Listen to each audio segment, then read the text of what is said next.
Bonjour à tous les amis, bienvenue sur le canal Olympien pour ce JT Info Mercato de l'Olympique de Marseille de ce lundi 13 janvier. Voilà, donc l'actualité commence un petit peu à bouger au niveau du mercato. Voilà, donc après ce super week-end passé, après une superbe opération, voilà, j'avais envie ce matin de vous retranscrire l'actualité très chaude du matin. Voilà, ça vient de sortir à l'heure où j'enregistre cette vidéo, il est exactement 8h30. Donc voilà, donc sachez qu'au-delà tout au long de la journée, d'autres infos vont sans doute sortir. Hein. Et donc n'oubliez pas bien sûr d'être attentif sur la page Facebook du canal Olympien, hein, où toute la journée, on envoie de l'actualité en live dès que ça sort. Et c'est un article sur notre page ou alors sur notre compte Mercat OM. Les amis, voilà, bon, on va commencer tout de suite ce JT Info. Je vous souhaite à tous, avant de commencer, une excellente semaine. Alors, ce JT Info, donc, il sera en deux parties. Dans la première partie, on va faire un petit peu le fil info, les infos hors mercato de l'Olympique de Marseille.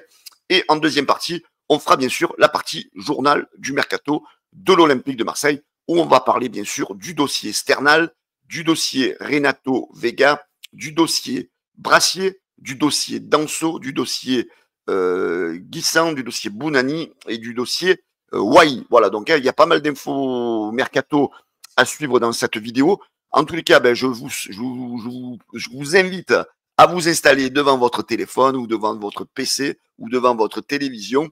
On va tout de suite commencer, ça va durer quelques minutes. En tous les cas, les amis, merci à tous. Vous êtes de plus en plus à regarder toutes les vidéos que je réalise. Je vous en remercie beaucoup. N'hésitez pas, pour tous ceux qui ne sont pas encore abonnés à la chaîne du canal Olympien, la chaîne YouTube, de vous abonner, de liker, de partager. Comme ça permettra à la chaîne d'être référencée au plus haut sur son réseau. Voilà. Allez, on va tout de suite commencer, les amis, avec donc ce JT de l'Olympique de Marseille, tout de suite avec les infos en vrac, on va dire. Voilà, donc hier soir, il y a eu, comme vous le savez, le match entre le Paris Saint-Germain et Saint-Etienne. Alors, on espérait, nous, les Marseillais, un accro des Parisiens. Non, non, ils ont gagné 2-1. Donc, match score étriqué. Hein, vous voyez, ils n'ont pas gagné de manière aisée, les Parisiens. C'est pour ça qu'on peut se dire qu'il pourrait peut-être avoir un passage à vide à un moment donné dans la saison. Voilà, donc quand on regarde le classement, voilà, Paris a repris ses aises. Hein, Paris a 7 points d'avance sur l'Olympique de Marseille. Après, l'essentiel, comme on le disait dans notre live d'hier, c'est que surtout nos poursuivants on est en train de les éloigner. Hein. Voilà, donc on a mis Monaco à 5 points, on a mis Nice à 6 points, on a mis Lille à 7 points et Lyon à 8 points. Voilà, donc notre matelas d'avance par rapport aux équipes qui sont en course avec nous en Ligue des Champions est en train de s'épaissir, pourvu que ça dure. Voilà, donc mais l'OM est resté donc à 7 points après ce match entre PSG et Saint-Etienne. Donc pour cette journée, les amis, dans le 11 du journal L'équipe, seul Hochberg figure dans l'équipe type. Alors on peut se poser des questions. Hein. Pourquoi Rouli n'y est pas pourquoi Greenwood en tant que buteur-passeur n'y est pas non plus. Voilà, donc le choix a été fait par l'équipe. Donc seul Hochberg figure dans le 11 type de cette 17e journée de Ligue 1.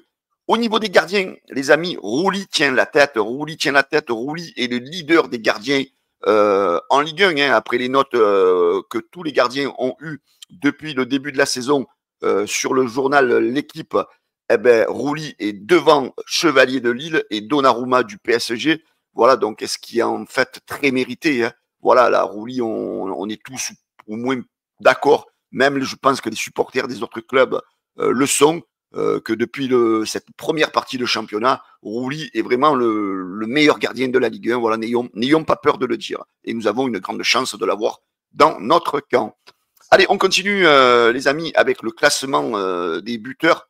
Voilà, il y a juste Dembélé qui a fait un doublé hein, hier soir, donc un but plus un penalty. Il a plus 2, donc il monte à 10. Greenwood, grâce à son but, revient à la hauteur de Jonathan David. Alors, dans le classement, a priori, c'est Jonathan David qui est mis numéro 1, mais je pense que normalement, ça devrait être plutôt Greenwood, parce que David a mis beaucoup plus de pénalty que Greenwood. Voilà, donc on voit que notre attaquant anglais est en tête à tête avec Jonathan David et les deux joueurs du PSG. Voilà, c'est dans un mouchoir de poche. On sait que c'est un des objectifs de Greenwood de terminer meilleur buteur. Voilà, en tous les cas, il est bien positionné, il est en position d'égalité avec Jonathan David. Allez les amis, cet après-midi à 13h45, donc on commence à parler du match entre l'OM et Lille, hein, qui se déroule demain au Stade Vélodrome en Coupe de France. Aujourd'hui à 13h45, vous pourrez suivre sur la chaîne Twitch de l'Olympique de Marseille la conférence de presse de Roberto De Zerbi, qui sera accompagné par le capitaine Léo Balerdi. Donc ça se passe à 13h45 sur la chaîne YouTube de l'OM. Allez, on attaque les amis les dossiers mercato, et on a appris hier qu'a priori, selon Belou 1899 et confirmé par le journal L'Équipe, qu'a priori Enzo Sternal et l'Olympique de Marseille, ça sentirait la fin. Donc information confirmée par le journal L'Équipe. Donc le jeune attaquant devrait rejoindre normalement l'équipe belge d'Anderlecht dans les prochains jours. Voilà, donc on sait que du côté de l'OM, son temps de jeu est quand même assez limité, malgré le contrat signé cet été. Ben voilà, le jeune joueur ne doit pas être satisfait du temps de jeu qu'il a. Du coup, donc je pense qu'il a dû demander à sa direction de vouloir avoir du temps de jeu ailleurs. Alors, est-ce que ça sera sur un contrat de prêt ou un contrat ou un transfert sec? Alors, il se murmure que ça pourrait être donc un transfert. Donc voilà, donc a priori, Enzo Sternal devrait quitter l'Olympique de Marseille cet hiver dans les prochains jours, prochaines semaines. Allez, on poursuit les amis dans le dossier Renato Vega. Renato Vega, vous savez, c'est un défenseur de Chelsea qui est suivi par l'Olympique de Marseille depuis quelques semaines. Cependant, on apprend par Fabrizio Romano que Dortmund est rentré dans la danse pour le joueur. Donc Dortmund veut recruter ce joueur, mais on sait que l'équipe de Chelsea veut un transfert sec d'environ 20 millions d'euros, alors que le club allemand serait plutôt pour un prêt avec option d'achat. On sait que Chelsea donc a reçu plusieurs offres pour ce joueur, hein, que ce soit des clubs de Serie A, de Première Ligue et de Ligue 1, dont l'Olympique de Marseille. Voilà, donc ce dossier semble un petit peu se compliquer pour l'Olympique de Marseille. Voilà, en sachant que du côté de Chelsea, on voudrait plutôt un transfert sec. Voilà, affaire à suivre dans ce dossier. On poursuit donc les infos, les amis, donc avec la prochaine info, c'est Lilian Brassier. Lilian Brassier qui devrait quitter, selon le journal L'Équipe, devrait quitter cet hiver l'Olympique de Marseille. Tout à fait, voilà, donc on sait que voilà, l'OM aurait reçu a priori une offre concrète d'un club allemand. Alors voilà, donc selon Seb Achout, que je suis, qui met des infos très pertinentes, il suit l'actualité. Donc ce club pourrait être Wolfsburg, voire Stuttgart. On sait que d'autres clubs français comme Rennes, Lens et d'autres clubs étrangers seraient intéressés par le dossier. Donc l'OM, pour que le joueur parte, donc l'OM devra casser le prêt et l'option d'achat qui est de 12 millions d'euros dès ce mois-ci. Par contre, Brest veut inscrire l'indemnité de transfert dans son prochain exercice comptable. Voilà, donc il y a beaucoup de paramètres qui doivent rentrer en compte pour le départ de Brassier. Mais voilà, on sait que Roberto De Zerbi ne compte plus trop sur lui et que voilà, son départ est vraiment dans les tuyaux et l'information se confirme de jour en jour.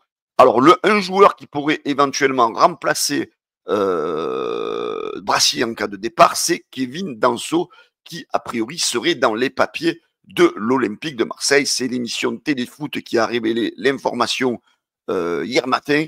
Voilà, l'OM aurait les yeux rivés sur Kevin Danso en cas de départ de Lilian Brassier. Voilà, donc selon les informations. Mais l'été dernier, on sait que ce joueur aurait dû rejoindre la Roma. Des petits problèmes cardiaques avaient empêché le transfert, mais depuis le joueur s'est fait opérer et joue en pleine santé. Voilà, donc voilà, reste à savoir si les Lensois seraient ouverts.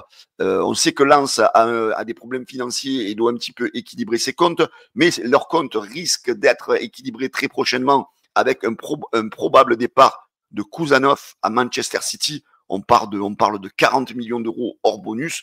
Voilà, est-ce que les Lensois seraient ouverts à faire partir Danso vers un concurrent direct? Donc ça, c'est affaire à suivre. C'est vrai que Danso serait une belle affaire pour l'Olympique de Marseille, pardon, mais quand même le prix est quand même assez impressionnant. Hein. On sait que Lens aurait déjà reçu une offre autour de 20 millions d'euros par un autre club, donc qui aurait été refusée. On sait que sur Transfer Market, le joueur est estimé autour de 25 millions d'euros. Voilà, il faudrait vraiment casser la tirelire du côté de l'Olympique de Marseille pour faire venir ce joueur. Est-ce que l'OM a les capacités de le faire? Affaire à suivre. Mais en tous les cas, voilà, c'est un joueur qui pourrait quand même, qui est un international autrichien, défenseur central, qui peut jouer soit du côté gauche, soit du côté droit. Voilà, c'est un joueur qui a surtout évolué, comme vous le voyez dans l'historique de ses transferts, en Bundesliga, hein, que ce soit à Augsbourg, Düsseldorf, il a joué un petit peu à Southampton, mais par contre, on voit que son prix s'est envolé. Hein, donc les Lensois l'ont recruté en 2022 pour un prix de environ 5 millions d'euros, et c'est vrai que là, sa cote a littéralement augmenté au cours de ces derniers mois. Allez, une autre rumeur mercato, c'est le compte de Adam Serre qui le dit, hein, le journaliste, qui dit que l'OM a priori pisterait 2 joueurs niçois. Donc ça serait Badreddine et Bouhani et Evan Guessan, donc 2 joueurs niçois. A priori, les dirigeants de l'Olympique de Marseille auraient commencé donc des discussions avec l'entourage des 2 joueurs. Alors moi, je ne remets pas en doute cette information, mais ça me semble quand même assez peu probable que les Niçois quand même laissent renforcer, surtout avec Guessin, qui fait quand même partie, lui aussi, des meilleurs buteurs de la Ligue 1. Hein. Il est 5e ou 6e, voilà, donc vous le voyez dans le classement des buteurs. Donc quel est l'intérêt de Nice de renforcer l'Olympique de Marseille en sachant que les 2 clubs sont quand même à la lutte pour une éventuelle qualification pour la prochaine Ligue des Champions. Voilà, donc on en est au début de cette information, donc on va voir ce qu'il en est voulu. Le dossier aussi, Eli Wahi, donc il y a Fabrizio Romano qui a dit donc hier que West Ham devrait recruter un numéro 9 cet hiver, sachant, pour rappel, que le club anglais était intéressé selon l'équipe à un moment donné par Eli Wahi. Alors moi, j'ai presque envie de vous dire, je trouve, après ce n'est que mon avis, un peu bizarre hein, qu'Eli Wahi soit blessé lors des 2 prochains matchs. Alors est-ce que des discussions ne sont pas réellement en cours pour un éventuel transfert du jeune Marseillais vers le club de Première Ligue? Affaire à suivre. Donc on sait que l'OM recherche peut-être une autre pointure en attaque pour suppléer éventuellement à Neil Maupay. Voilà, donc moi ça reste un petit doute, donc j'attends vos commentaires à l'issue de ce journal d'information de l'OM. Voilà, donc le dossier Wahi, donc selon vous, est-ce que c'est un dossier qui pourrait évoluer dans les prochaines semaines, ou vous pensez que c'est un joueur qui va rester campé à l'OM jusqu'à la fin de la saison du moins? Voilà les amis, c'était le journal Mercato, le journal des infos de l'Olympique de Marseille de ce lundi 13 janvier. J'espère que ça vous a plu. En tous les cas, si ça vous a plu, les amis, pensez au petit pouce bleu, à l'abonnement, bien sûr, de la chaîne YouTube du canal Olympien, de liker, de partager. Voilà, les amis, je vous souhaite à tous une excellente journée. Je vous dis à bientôt pour une nouvelle vidéo sur le canal Olympien. Ciao, ciao, la bise à tous et allez l'OM. Ciao les amis.